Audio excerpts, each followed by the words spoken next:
Hello, traders. FX Pip Collector here. Today is Wednesday, March 18th, and this is my morning market breakdown of the US dollar pairs, including gold, and we also look at a few of the yen pairs.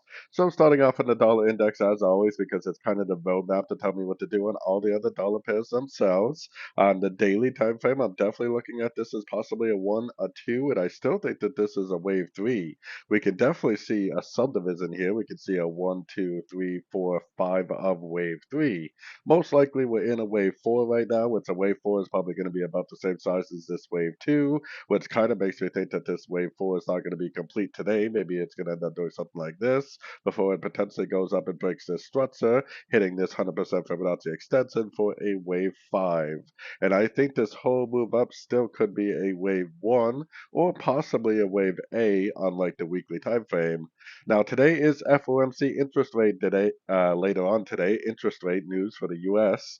Definitely a very big news event. So make sure you come back later on today and watch my live stream. I will give my latest analysis for all these dollar pairs before the news comes out during my YouTube live stream. So anyways, going down to like the 1 hour time frame, the trend based on structure, the market is down on the 1 hour. I would expect it to probably at least go down to the 61.8% Fibonacci extension. I mean, there is some structure right here, but the fact that it made one, two, three waves down makes me think that even if it does break this structure, it's probably just a bull trap on the 1 hour time frame. It's probably just like an expanding, ABC pattern, and that's more than likely going to keep on pushing down to at least the 61%. Like I said, I think we're in a wave 4. And most likely this wave 4 is not complete because it's not really the same size as the wave 2 is on the daily time frame yet. So the best thing for us to do is to take this information and apply it to the dollar pairs themselves. Moving on to the euro dollar on the daily time frame. Now, the euro dollar, like I've been saying for a while, I mean, this definitely looks like a potential five-way pattern to the downside. I do definitely agree that at some point this thing is probably going to make a big push to the upside, which will be a pullback to this whole move down for like a wave 2. And I think that eventually it's going to go down again for a wave 3, but this is the daily time frame. So, a wave 1, 2, 3 is going to take months to play out, definitely at least weeks. So keeping all that in mind, going down to the 1 hour time frame, we have a Fibonacci retracement on this whole move down because these Fibonacci levels, these red Fib levels, are going to be for me the best area of resistance. Now, based on the dollar index, I think that this could keep on going up. Yes, it definitely did break structure, but the way it broke structure makes me think that it's just a bear trap and that it's actually going to push up to at least a 61% before it actually does keep on going down. Like I was saying, I mean, if this really is a bottom, then this potentially will just keep on making higher highs, higher lows.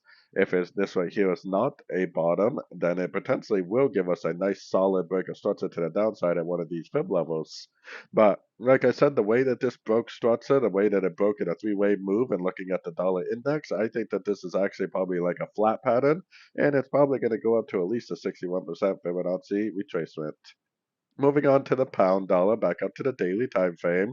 The pound dollar, same exact analysis as the euro dollar. I mean, this definitely looks like a five-way pattern to the downside. I do think that eventually this thing is going to make a big correction like a wave 2, and this is going to be a wave 1.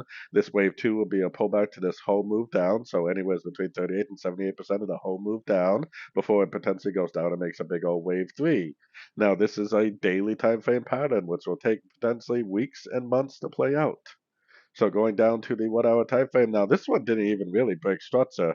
It has that same, three-wave move. It did try to break structure, but the way it broke and keeping the dollar index in mind, I think it's likely to push up to the 61% also. Technically, you could say that the 1 hour is trying to break, but because of the three-way pattern and because of looking at the dollar index, we know that this break right here is probably just a bear trap and that it's probably going to push up to at least a 61%. Let's see what it does over the next, several hours because whatever it's going to do today is going to set itself up for the FOMC news later on tonight.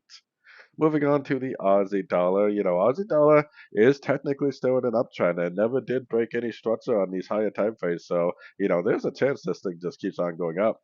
If this really was the end of a wave 5, I would have expected it to go down and break structure before it made any significant pullback like it's already doing. So, this could just end up being like another three-way pattern. It could just make a higher low, and just keep on trending up. But either way, right now the market it did engulf up and it is telling us to continue to look for longs, at least for now. On the 1 hour time frame, the structure is definitely still up. I mean, we have this kind of ending diagonal look right here, but more than likely, it's probably the same thing as it is on the other dollar pairs, which is an ABC pattern. More than likely, this is going to keep on pushing up, maybe push up to the 78% Fibonacci retracement. And because the weekly and the daily are technically still in the uptrend, it could just keep on trending. We definitely want to continue to look for logs on this, especially ever since we got the break of structure on Monday way back here. We definitely should have been looking for logs ever since that point right there, and we should definitely still be looking for logs. Moving on to the US dollar CAD. The US dollar CAD is another one where I feel like it needs to go up, but maybe this pullback isn't complete yet. Maybe it's going to do something like this before it actually goes up. I would expect it to, break this high right here with some momentum, which it hasn't done yet. This is either an A, B, C pattern, which will look like this and then turn back down, or this is a 1, 2, 3 pattern, and if that's the case, it will just keep on pushing up and eventually break this high up here. So either scenario, I think that it needs to go up more. Going down to the 1 hour time frame, it kind of looks like, possibly a wave A and possibly a wave B, and maybe it is going to push down and take out this low for a wave C. Most wave C's do take out the low of wave A. That's why I say there's probably a good chance it's going to push down and take out the low, but you definitely get running ABCs, which means sometimes it goes down, makes a higher low, and just keeps on pushing up.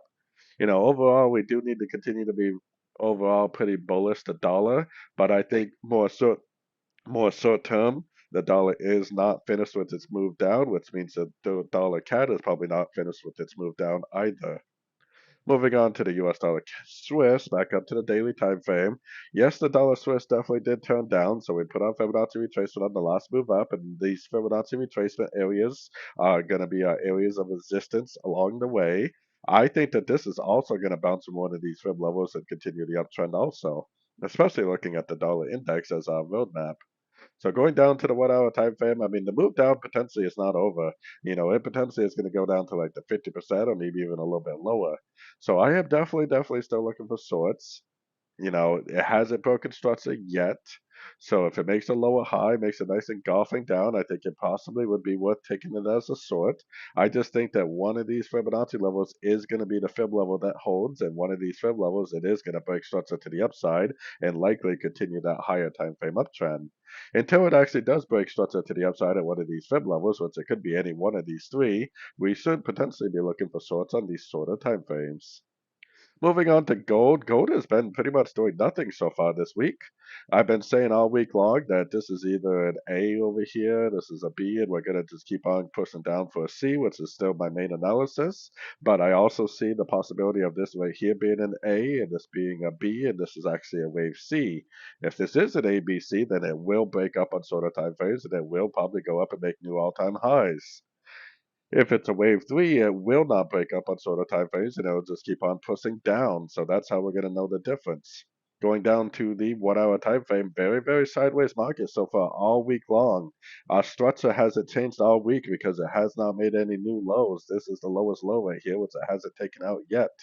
I would still be recommending shorts. If it's a wave three, it potentially could just keep on going down and eventually break to the downside and just keep on trending down.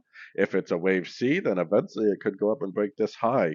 If it does decide to go up and break this high, then that tells me that this is a wave C on the daily, and we better go back to being bullish because on the daily it could, after it breaks this high, I think it would prove that it's a wave C and it could go all the way up and make new all-time highs on the higher time frames.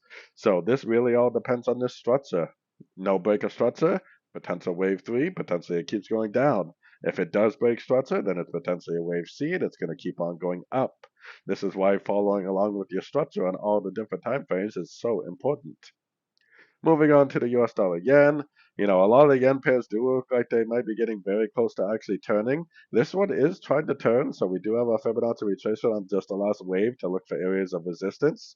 There's nothing to say that this might not just be another pullback within an uptrend, so we do have to be aware that the trend is definitely still up, very heavily up also.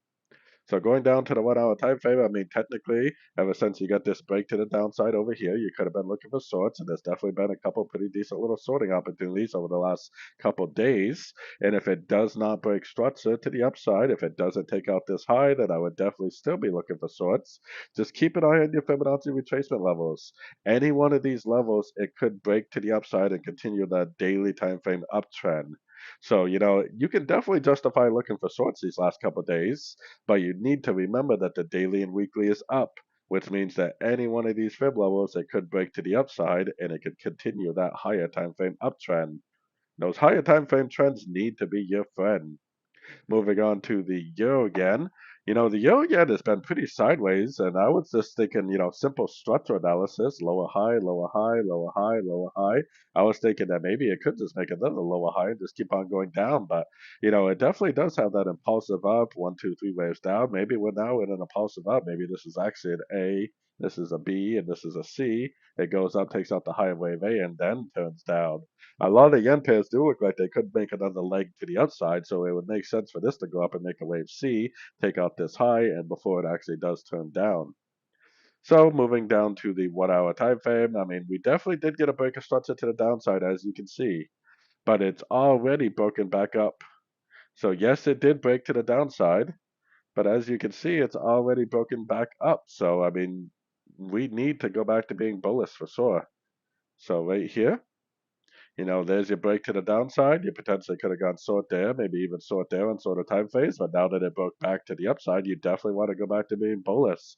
Now you should be looking for pullback entries to go long. Technically the trend isn't really down anymore. Technically the trend has turned back up on this 1 hour time frame. The fact that the trend is up on the weekly and on the daily tells you that any break to the upside you see on sort of time frames should potentially be a long opportunity.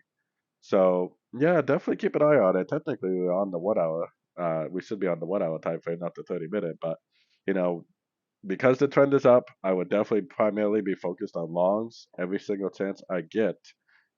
So moving on to the pound yen. The pound yen, the same story. It looked like a possible ABC correction. It definitely did break to the downside, but it's already engulfing back up. If this was the end of an ABC, it should have maintained impulsive movement, and it didn't. So the fact that it did maintain impulsive movement to the downside makes me think that it is going to go up and take out this previous high. Maybe go back up and retest these highs, maybe make a lower high, but it is definitely telling us to look for longs on shorter time frames. So going down to the 1 hour time frame, I mean, price definitely did try to break structure, as you can see, but it kind of rejected structure. And the fact that the trend is up on the weekly and on the daily tells me that we should definitely primarily be looking for logs in an uptrend.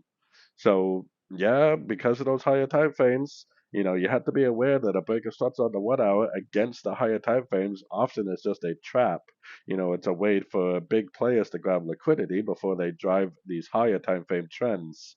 The trend is definitely still up on the higher time phase, so there's a good chance, probably a better chance, that it will just keep on trending up. Like I said, I will be live streaming tonight for the FOMC starting 30 minutes before the news release. So definitely make sure you like and subscribe so you don't miss out on that. Take a look at my website, fxpipcollector.com, if you'd like to follow along with all my trades and be a part of a great trading community on Discord. And as always, thank you for watching and happy trading to everyone.